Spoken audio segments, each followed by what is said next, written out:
Hey guys, Sean Pruitt, president of Kingdom Exploration.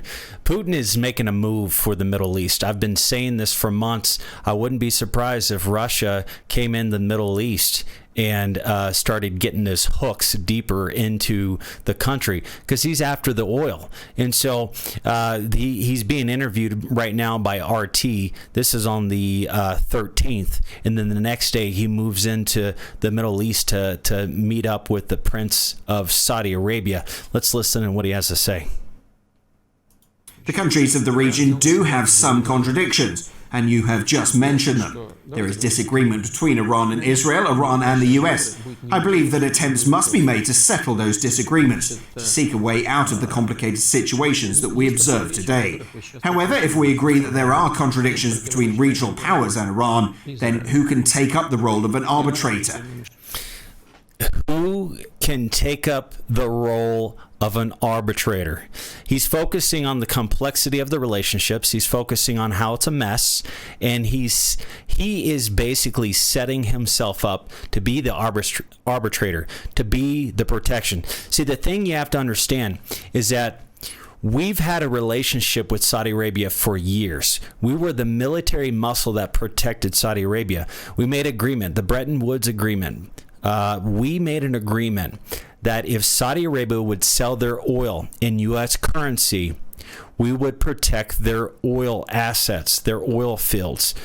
Thus, the petrodollar was born, and thus sealing the relationship of America and Saudi Arabia. Well, we don't need Saudi Arabian oil anymore because, number one, the U.S. currency is the most powerful currency in the world. 90% plus of the transactions are done in U.S. currency. We have a central banking system in every country except for North Korea and Cuba. So we're the most powerful currency in the world, and on top of that, we don't need their oil anymore.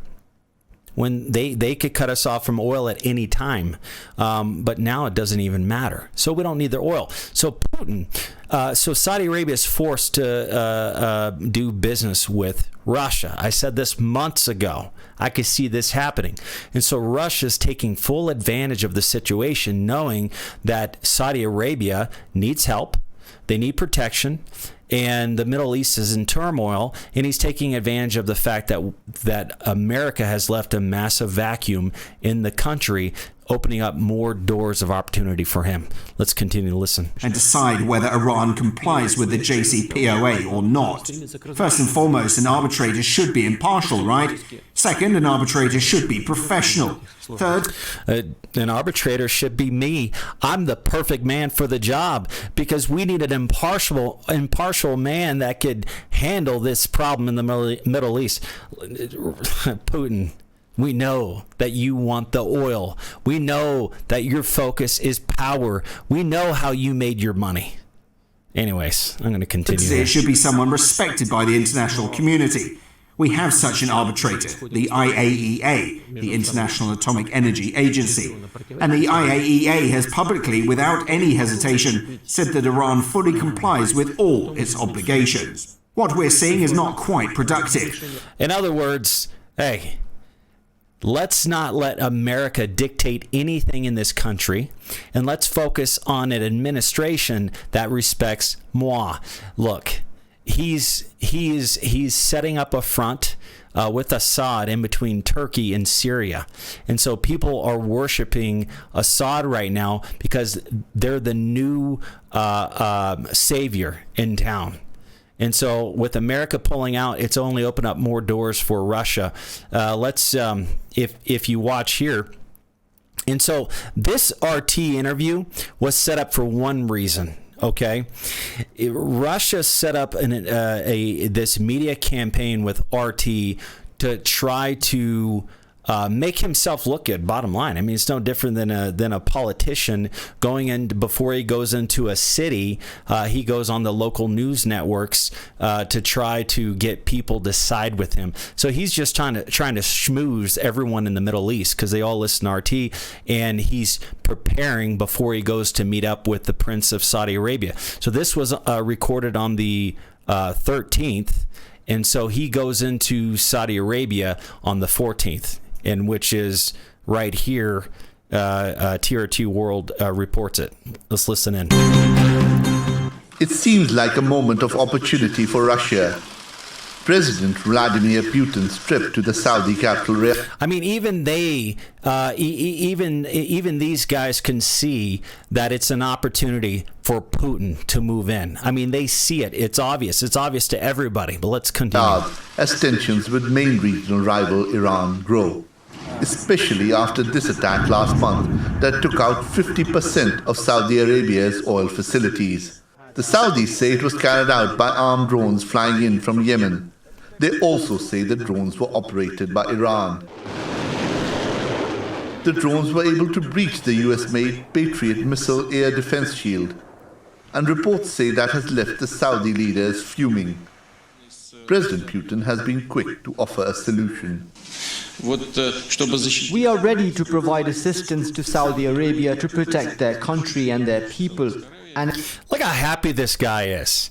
I mean, this man, he's the spokesman for Tehran, and he hates President Trump. He condemns America every time he's on the news. He condemns America.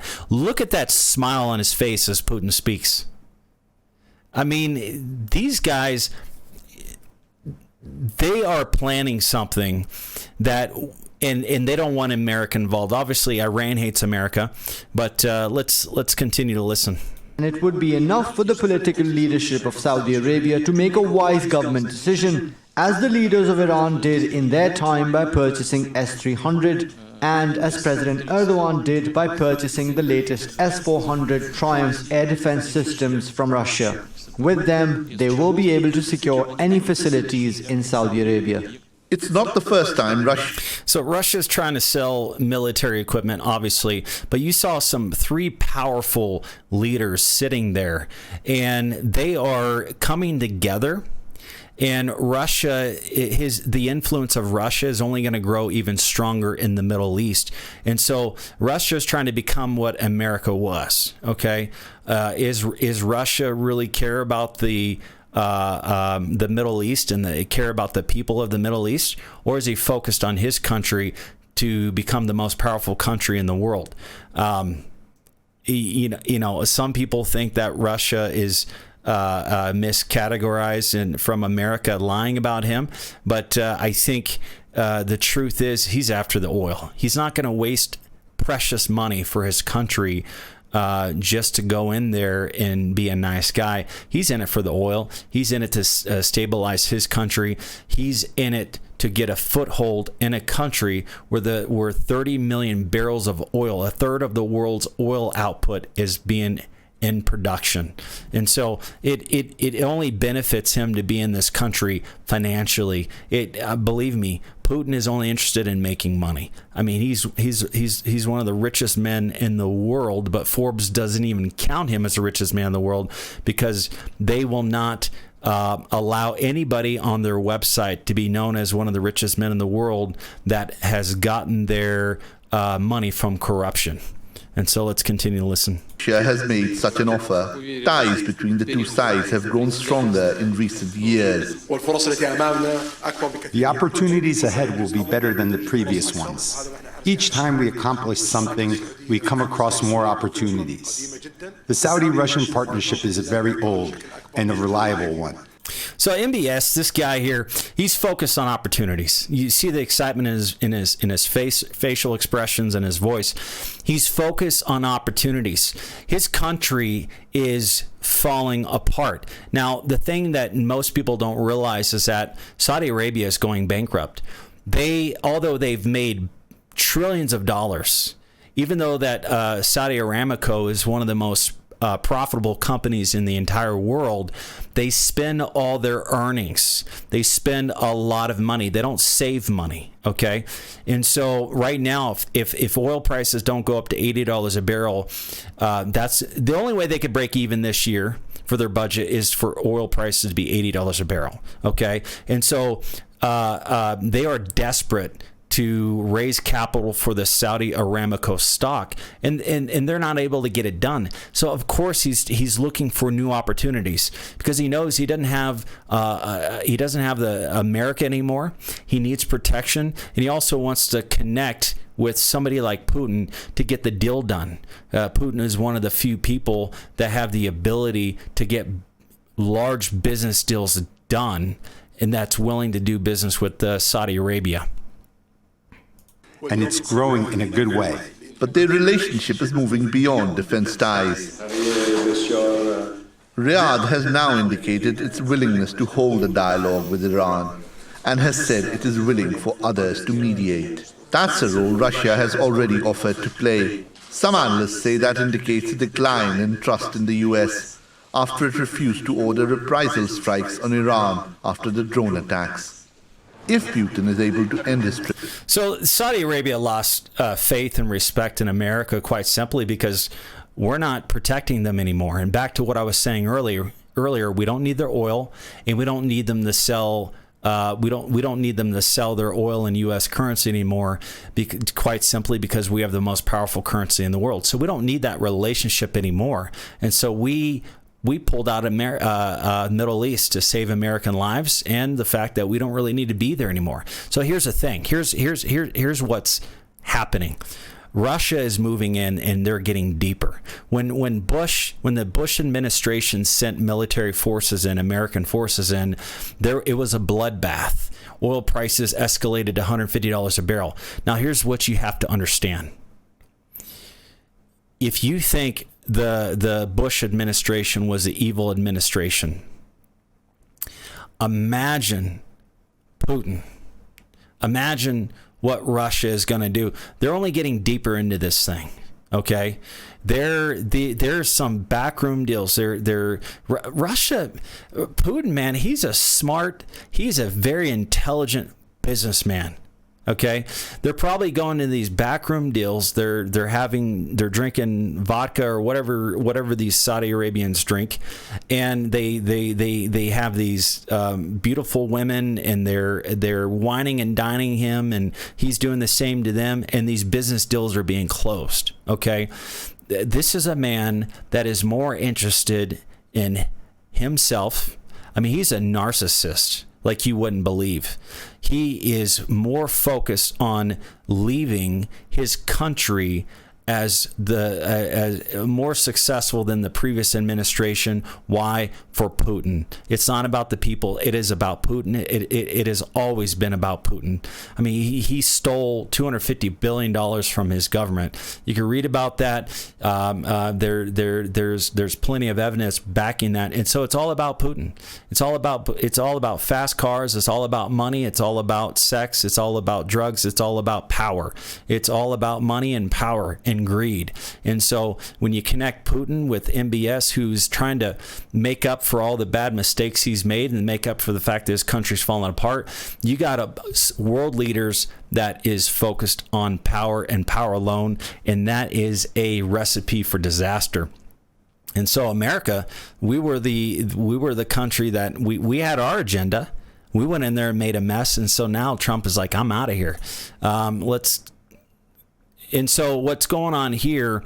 BBC reports on how Assad, Russia, is the force to protect,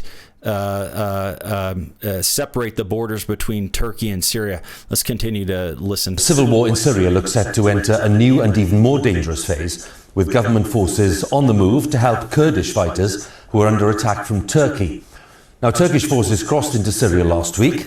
The Turkish government regards the Kurdish fighters as terrorists and wants to occupy a buffer zone reaching 20 miles into Syria. The Kurds have now turned to Syria's President Assad for help, and today Syrian government forces entered several towns just south of the border, setting up a potentially dangerous confrontation with Turkey.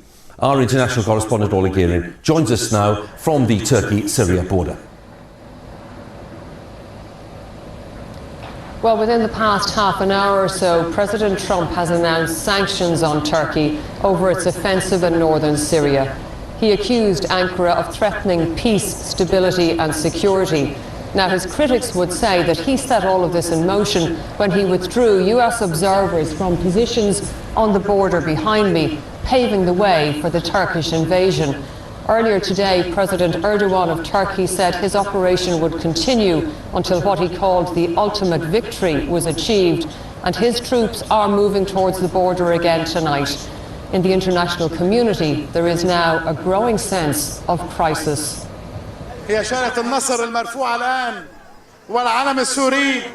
Rolling in to a hero's welcome.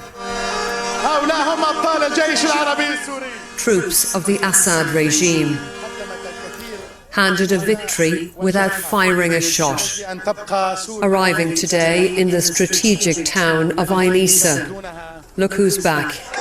The Kurds say they had to do a deal with the regime after Washington. Now, these guys are worshiping Assad now. And Russia is going to get deeper and deeper into Syria, into the Middle East, into it's only going to get he's only going to get deeper into this thing. Okay, I could see this thing happening to where Russia continues to keep putting in his military power. He continues to keep selling weapons to Saudi Arabia and Iran and all these other countries, doing weapons deals. He is profiting from this thing tremendously, okay? And he's such a smart man.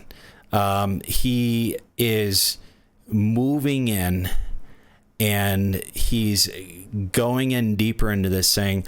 And so here in the next 10 years, Russia is going to grow a force, and he's going to be a force to be reckoned with. I would not be surprised that Saudi Arabia is going to get so deep into Putin, and they're going to realize that they've done a deal with the devil, and it's going to be too late.